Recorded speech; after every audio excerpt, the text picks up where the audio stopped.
Okay. All right. Hello, everybody. Welcome to our closing session. Over here so I can check what's going on. So this was a short session to wrap things up and to have a bit of a Q&A for any questions that you would have sent in. And I have a couple. And so we're going to kind of go through those. The first question is sort of operational one. People were asking, is there going to be videos and for they have colleagues who were unable to attend? Yes, all these sessions have been recorded, kind of like we talked about. And so we're going to work with the faculty training and development team to get all of the sessions put up. I think actually what they did last time for the broader university-wide online conference was basically the homepage that you've been using, they just swapped out the Zoom click links here for the actual click here to watch the video. Is that correct, Marlene? Okay, yes. So that homepage will persist and it will just have the recordings of all of the sessions as opposed to the signups for all the sessions. And so that will continue to be there in the FRC for everyone to take a look at. I had a question. What's the average length of time for a student complete their dissertation once they begin RES 885 or the comparable course? And what is the range from fast to slow? Time to completion is a big thing that we all kind of talk about and see what we can do. My ongoing, it will be probably on my gravestone. Certainly everybody in the college has heard me say it plenty of times, that while we have kind of estimated timeframes and the program itself gives the students a fantastic opportunity to finish in as few as 20 classes and 60 credits, it's an opportunity, it is not a promise, because there's no way for us to promise that.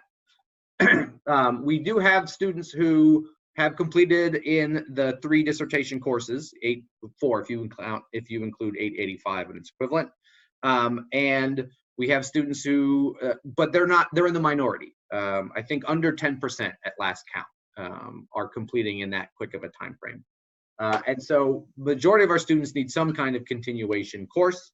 On average, our students need about 5 continuation courses to complete. And from a time frame perspective, that gets even more variant because we get a lot of students who are taking time off in between courses for whatever reason, or maybe they're doing it very purposely because they're doing data collection. They didn't want to be in class for that time frame. And so, as far as time frames go, we have people who are completing in the standard 20 course format. On average, our graduates have needed about 5 continuation courses to be successful. And as far as the top end goes, I guess the slow end goes, we have had students who have gone up to and a little bit over the 9-year time limit for the earning of a doctorate who have still managed to come across the stage and get everything done. We do have the 7-year time limit for the completion of your course material, but the students can file an extension for an 8th year. They need to really be demonstrating that there's been some kind of progress, and they in particular need the endorsement of their chair. I wear the chair's opinion extremely heavily when it comes to those 7-year appeals. At the end of, that gets them an 8th year. At the end of that 8th year, they can appeal again for another year. I really need to see a lot of progress there. Sometimes the best intentions of the chair are not enough at that point, and we can still tell a student, no, if you're still in a prospectus stage after 8 years, this isn't going to work within the next one.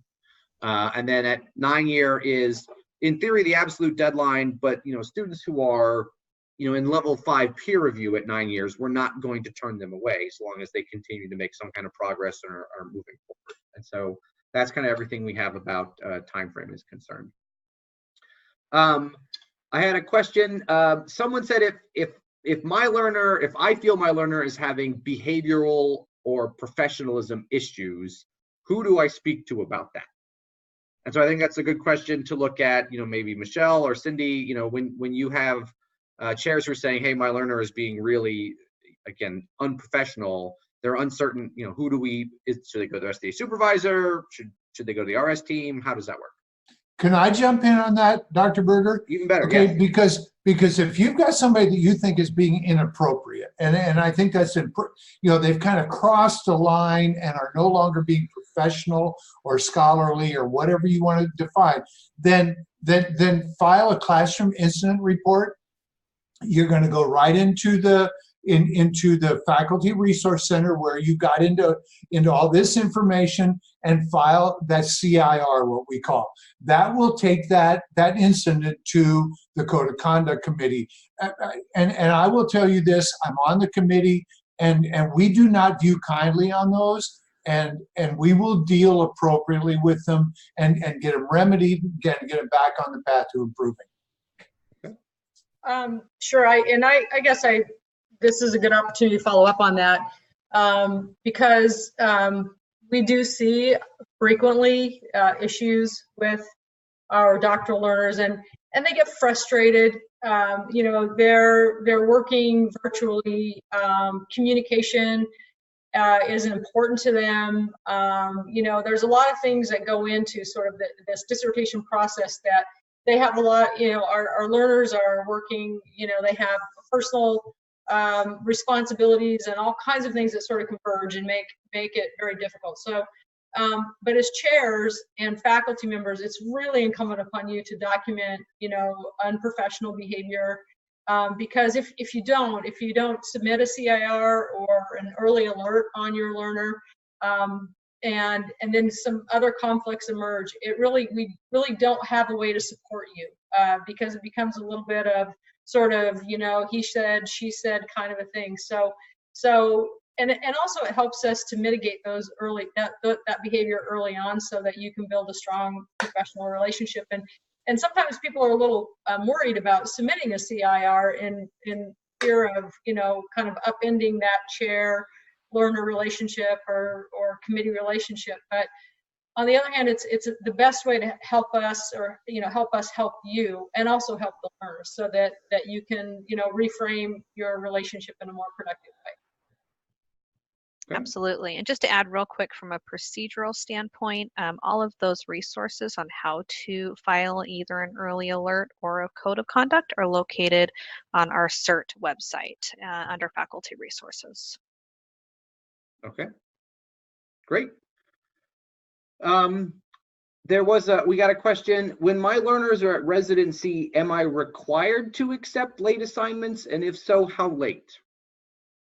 Well, that email comes from me, so I might as well talk about it.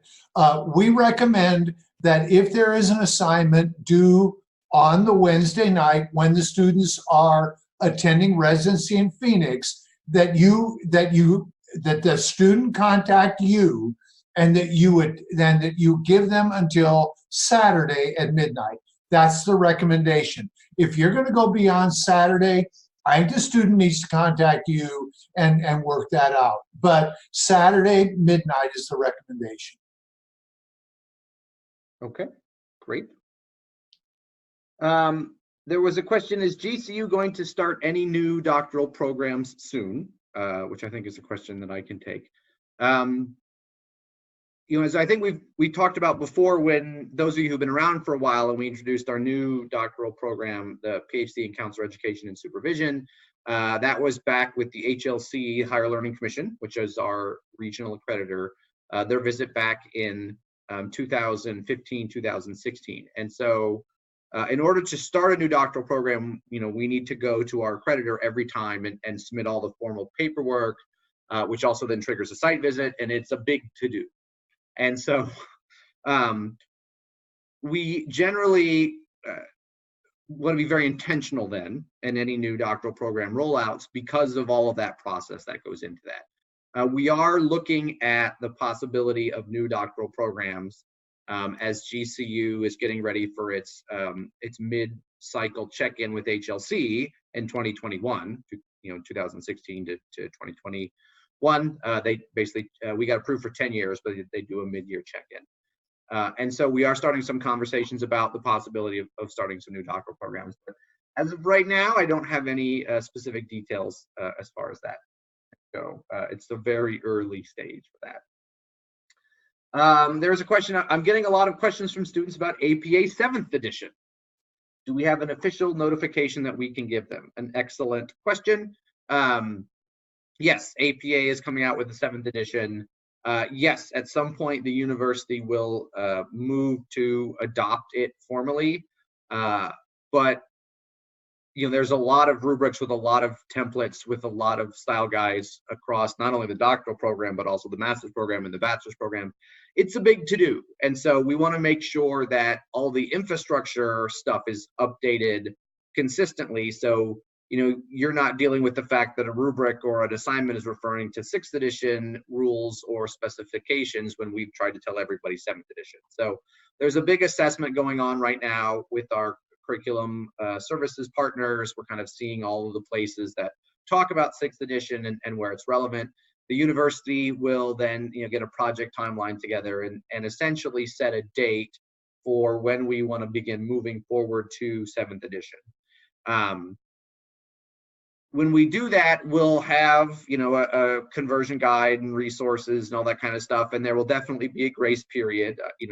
Anytime we do updates to things like templates and whatnot, if a student is essentially done with chapter 5 and they're going to be going into peer review, and then the day that we decide to update everything to 7th edition, we'll let them go through at 6th. Like we're not trying to cause a lot of problems here. And frankly, APA, while useful, is one of my least concerns when it comes to quality of student work in the doctoral program. So we are going to do something to prepare for that and look for some formal communication. And there will also be sort of a grace or transition period as we move from 6th to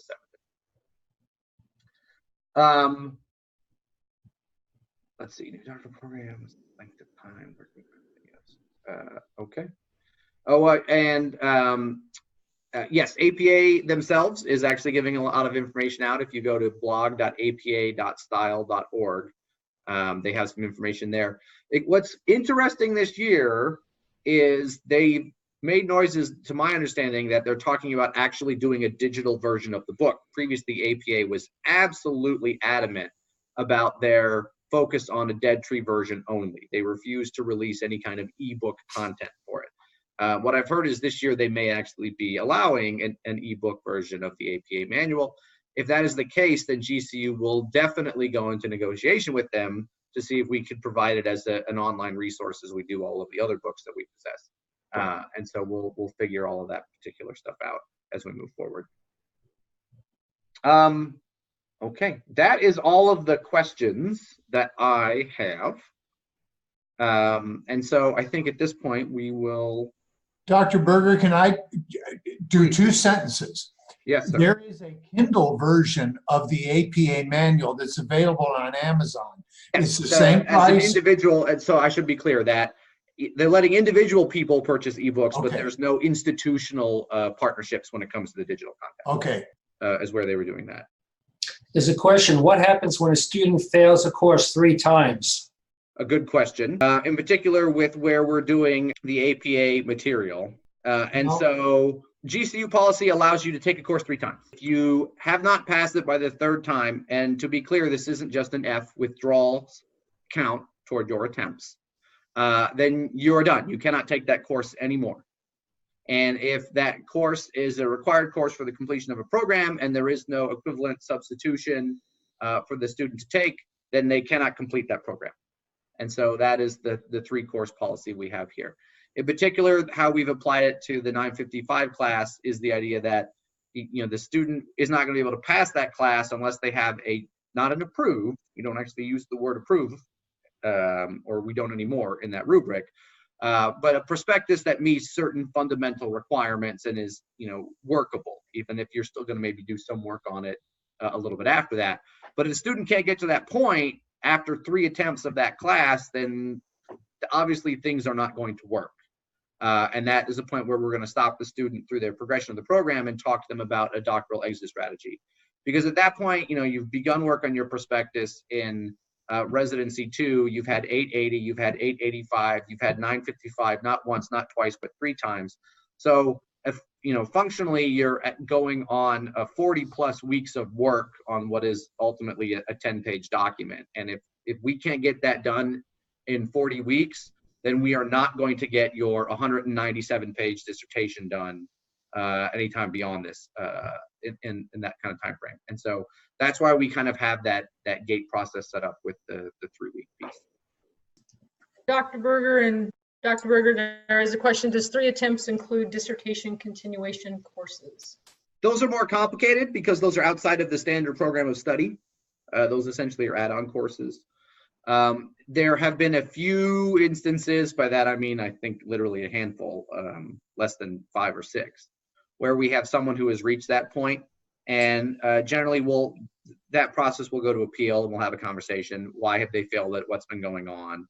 What do we want to do in that instance? And so we'll see what's going to happen for that. Hold on, I'm running my random number generator to see who is winning our various things. Last chance for any other additional questions. All right, so according to Google's random number generator, the winner of our 3 pieces of merchandise are Sherry and Jackson.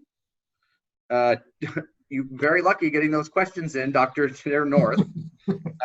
And then Danielle Rowell.